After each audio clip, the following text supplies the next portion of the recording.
What's up guys? Now today's video, I've got no idea what it's going to be about, how it's going to go. I don't really know what's going to happen at all. I've got a mate coming over today. Now you lot asked me on a number of occasions to do more stuff with some of my ex-McLaren colleagues, some of my old mates who I used to work with.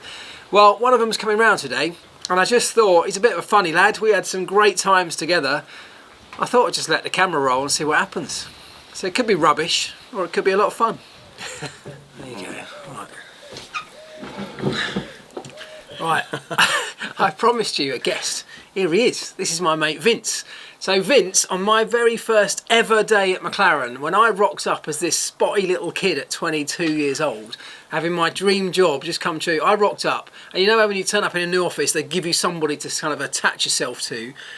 This was him, wasn't it? Do you remember that day? Yeah, he looked a bit different then, I must admit. Spoke a bit differently as well. So everybody keeps saying. They all reckon I've gone posh since I've been doing this sort of stuff. You were born in the ring of the Bow Bells, but that seemed to have disappeared. I also had no hair. I had a total skinhead, didn't I? Yeah. I looked like a right criminal. Yeah, complete. And I turned up and they said, right, they must have told you. In fact, what did they tell you about me? They said basically to keep him away from the pedals, keep him on the outboards and to keep an eye on him because he looked like a bit of a wrong'un. And I pretty much looked at him and thought, actually, I think he's got a bit more about him. And I was right. And from my point of view, they said, right, stick with this guy, he'll show you the ropes. And I looked over at you and you were like, you were obviously a bit of a cheeky chappy. Everybody around the rest of the McLaren organisation was pretty kind of straight-laced, pretty sort of, quite a dull place, wasn't it? It was grey. It was very grey. You all had to wear Hugo Boss socks, you all had to wear a tag watch, you all had to look like the same, you had to behave the same way. Your character was pretty much tried to be stripped away from you. So I decided that I wanted to be me, So it was a uniform place, the whole building, apart from this guy. and no, there's a few others as well, though. They stuck the two of us together. Yeah. And I'm not sure who led who astray, but we had some good times. We were good partners in crime, to be fair. I mean, Marc once told me never to put anything down in writing, which I still, to this day, adhere to. So, yeah. We were just talking earlier, we just come back from the pub for lunch and by the way, Vince has just bought an incredible 6-month-old Cocker Spaniel puppy that I'll show you in a moment. He's awesome, and Wilson and Pharrell are getting on like house on fire. We just been at the pub and we were just chatting about old times, and those days when we were, I mean I joined the McLaren in 2000, well you were there before I was. 99, I've been there about a year when Marc came on board. Okay, and those were the days when like you could go testing as much as you wanted. There was no such thing as health and safety didn't exist back then. No, it was like breaking rocks. You just basically went away and you didn't know when you were coming home. And it was all about getting the testing done on the car and making it quick for the race, so the race team boys could take all the glory. Well done, race team. And we just didn't sleep. I mean, it was. No. I mean, this is without any word of exaggeration. You could turn up for work at 7 AM, head off to the circuit. And maybe if you got back, in fact, if you got back, that was a result. It was, to have a shower before the next day started. But sometimes it'd be 3 o'clock in the morning, 4 o'clock in the morning. Perfectly normal, wasn't it? Yeah, it was. Yeah, we had some good cracks. Like I remember Monza, the carbon dust test, when we decided to see who could get the dirtiest. And I rolled around in the floor until you couldn't see the West or the Hugo Boss on my shirt, and I was taken out the back of the garage. So we've had some really good laughs along the way, but it was very hard work. But we used to, because it was so relentless and the hours were relentless and you'd be there for days on end, it was like Groundhog Day over and over again, you had to find ways to kind of entertain yourselves, didn't you? Yeah, like when the car was out on track, I mean, we would live for the moment when the car would go out on a long run. If the engineer said, right, we're going to do a race run, so 60 laps, car's going to go out for 60 laps, we won't see it for 60 laps. That was like a dream come true. Yeah, we could relax and have a bit of a laugh and maybe get up to a few. Unless you were on the pit board. Yeah, but I didn't used to do that as well. So we draw lots for like whoever got the pit board. You'd have to be stood out on the pit board for 60 laps holding the board out. Other than that though, we used to have a contest to see who could not go on the pit wall for a whole test, and I managed it once, but I've actually fallen asleep on the pit wall as well. It's been that grueling. So. And other than that though, you'd be in the garage with 60 laps worth of time to kind of muck about and get up to no good, and that's exactly what we did. We used to come up with all sorts of things. Practical jokes, as you can imagine, were off the chart. And then we had this competition. Do you remember the... I'm going to bring this up because Vince has brought it with him today. We had this competition once. Where was it? Where do we have it? Jerez. Which one? What was that? The egg in the... Oh, it's Barcelona. Barcelona. Yeah, Archie's last test. Yeah, that's right. Well, we had to... In fact, if you read my book, you'll know about Archie's... Excuse the noise from the dogs. All right, you two. 3. Archie's last test was he was the guy who got put in the coffin by Deadly. If you haven't read that story in my book, it's in there. But whilst all that was going on, we had this competition where we had to design a plane to take a real egg, an uncooked egg, as far as it could go, right? Yeah. Without it breaking. And so everybody started to come up with these designs. As you can imagine, it's McLaren, it's F1. There's people going to... You lot! Hey. Quiet! People going to town on the engineering side, weren't they? Come out with all sorts of materials. This guy, though, he went away and quietly, on your own, disappeared for what seemed like hours out the back. No one could find him.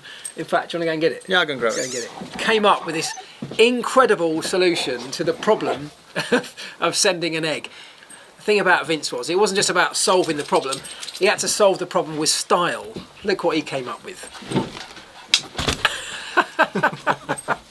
Look at that, a biplane made out of, I mean, everything that was kicking around the garage. I mean, there are lollipop sticks that we used to use for mixing up solutions. There's cardboard tubes that had the blue paper towel roll. Yeah, it was paper plates, lots Pringles of tube. tank tape. Yeah. But even look at the detail on this. We've got the stickers. We've even You got the rockets, yeah. You've also got the 2 rockets which propelled it. But I put a stick in there so it's just like a normal rocket. Oh, so I forgot to say that. So these things had to be rocket powered. We'd been out and bought some small rockets, and the idea was carry them in hand luggage through through security. Those were the days. You could send this thing as far as it could go with a rocket. And look, I mean, this thing. So it had to house the egg. The egg had to be taken that amount of distance and be unbroken to win the challenge. Your egg. That was in the fuselage, actually. Was the egg buried inside? The egg was buried in a foam sponge on the inside, but that's a blown egg on the outside. Okay, so everybody thought that little guy in there, fully decorated as a pilot, was the actual egg. And of course, when the thing eventually landed, I think it did a bit of a loop-de-loop. It did 2 loops and landed on its wheels. Landed on its wheels, and everyone thought it's got to be destroyed. But the real egg that was part of the competition was buried safe in the middle of there, wrapped in foam, and survived. And you duly won the competition. I did. There was other ones that flew away. There was one that flew into the distance and then we couldn't find it. The vans went out, couldn't find it. There was another one that went about 20 feet in the air and then came down.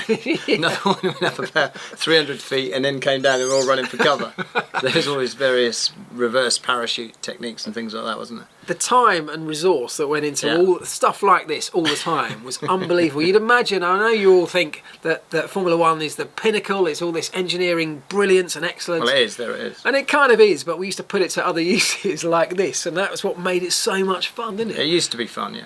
And it's changed so much. Because you know, like I say, health and safety's become a thing. It's become a very corporate world, which it wasn't anywhere near as much back then. No. And nowadays, whenever I go to a Formula One race and talk to the guys, they just don't have any time for fun, let alone be allowed to do it. So it's changed beyond belief. I do remember do you remember when I drew the glasses and moustache on you in Jerez? Do you remember? Yeah, when I was asleep. Yeah. And then you went all the way through passport control. Oh yeah, I fell asleep on a plane with my passport in the top pocket, didn't I? Yeah. And I woke up just the plane landed. We had the whole flight full of McLaren people. Got off, and everyone was sort of giggling at me all the way through, and I couldn't work out what it was. Looked in the mirror, and I'm absolutely fine. There's nothing wrong with me.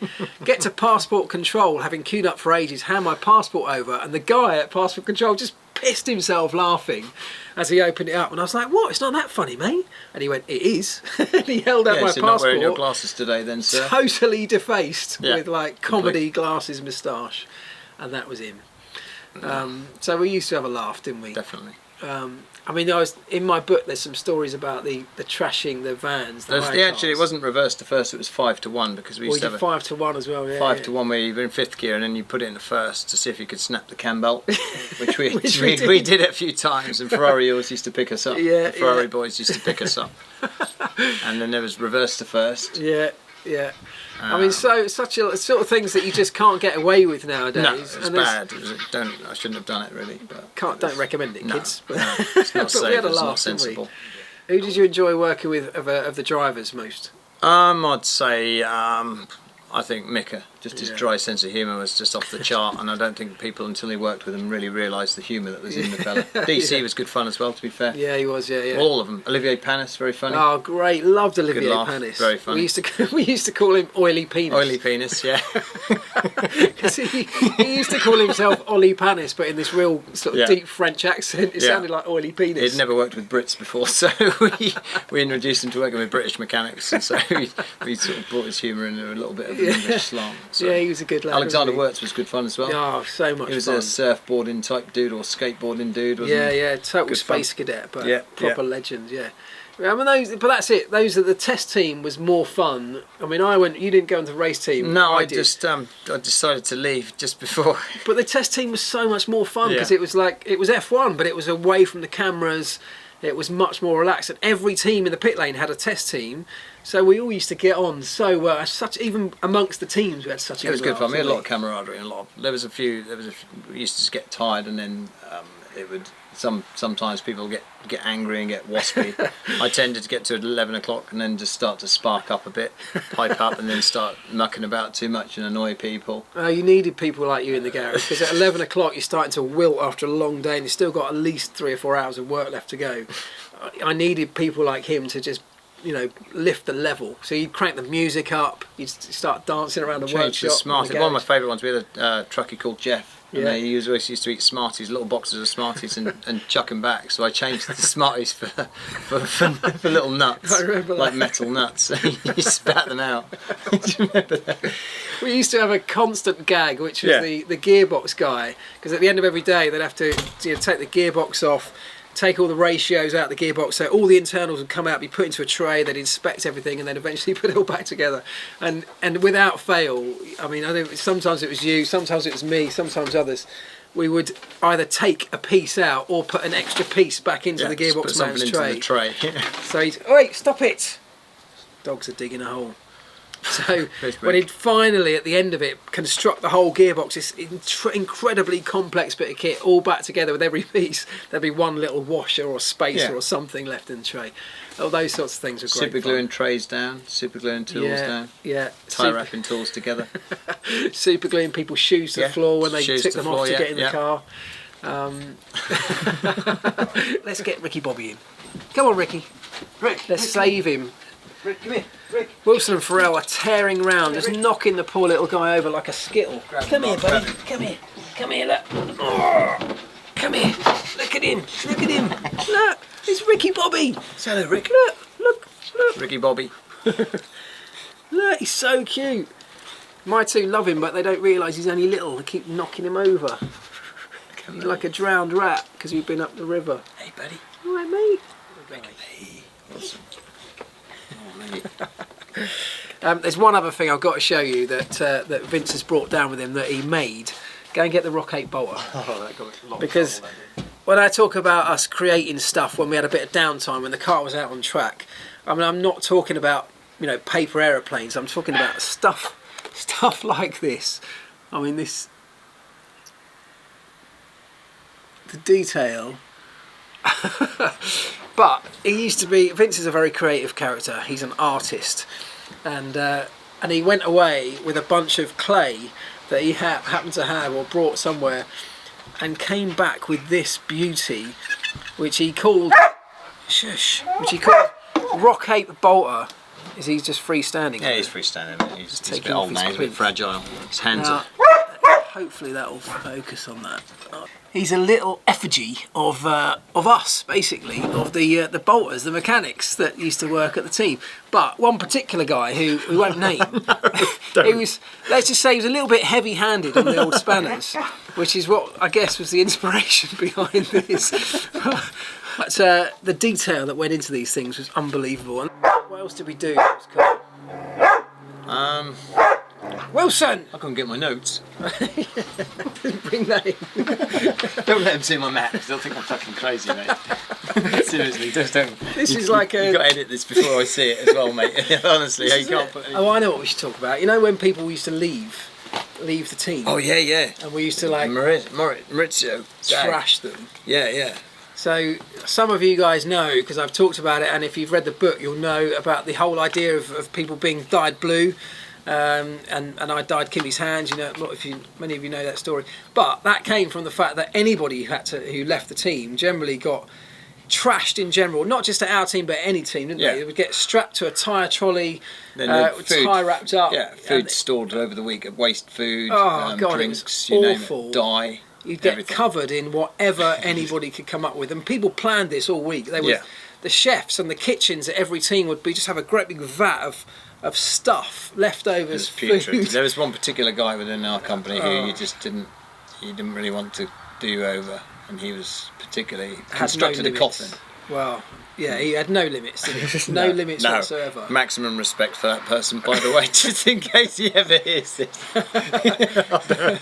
He was disgusting. That's what he was. Scary, yeah. Scary and disgusting, yeah. And if you ever left, funny, really good guy. It would be like terrifying. I know people that had announced they were leaving stupidly. I didn't get one, did I? I didn't get a leaving do, did I? Well, you left in a hurry. I left in a hurry, yeah. And I didn't tell anybody till after the season had finished. I never used to get why anybody used to tell people they were leaving. But some of the I'll dig some photos out, because people have come back in such a state. I mean, I don't know if you remember a guy called Rene. He might have been after your time, electrician. I remember. Do you remember Rene? Austrian guy. Yeah. Had a bald head. Yeah. He used to wear leather trousers for some reason. Yeah. And we dyed him blue when he left. And like literally 2 weeks later, after he'd left the team, he went for a hearing test, and the doctor looked in his ears, and his eardrum was bright blue. And he was like, "Why, well, mate, your eardrum's blue. Why is that?" And he's like, "Oh, I know." Yeah, that happens. But yeah, Maurizio, there was a ring of fire around him. Yeah, some good photos. God, yeah, that we had some serious serious complaints about that, didn't we? Did we? What, about setting him on fire? Yeah. They sprayed brake cleaner in a circle around him and then set fire to it. So he was like, he didn't die, did he? No, he didn't die. He survived it. Yeah, he lived to tell the tale. Yeah. But I mean, I've seen people. In fact, we set another guy on fire once from another team who they wheeled him down, because McLaren were pretty bad in these stakes, weren't we? We were leading the way. Yeah, decided to take the torch. And I remember a guy from Renault leaving, and they tied him to a tyre trolley and then wheeled him down to us to kind of give him the McLaren treatment. And somebody just sprayed the guy in brake cleaner and set fire to him. Oh, really? I wasn't there that was going a bit far, I thought. And there were some official complaints, I seem to remember from that. Probably quite rightly so too. Yep.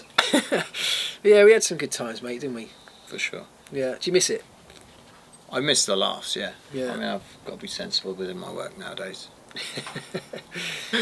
All right. Well, I'm going to have to go. You've got to go. Yeah. But it's been great to see you, mate. Yeah, good to see you, mate. It's been so good. Such a good catch up. And I'll be getting more people. These guys all asked and said, look, I did something with Lusty. Remember Lusty? Yeah, I remember Lusty, yeah. So I did something with Lusty where he painted my skateboard, and everybody said, look, you've got to get back in touch with some of your old McLaren mates. Get them all down there, get them together. So look, this is one of those. Yeah. And there will be more. All right, mate. Well, listen, good to see you, pal. Yeah, good to see you, mate. We shall catch up again soon. Yeah, for sure. You're going to edit that out, make some of that stuff.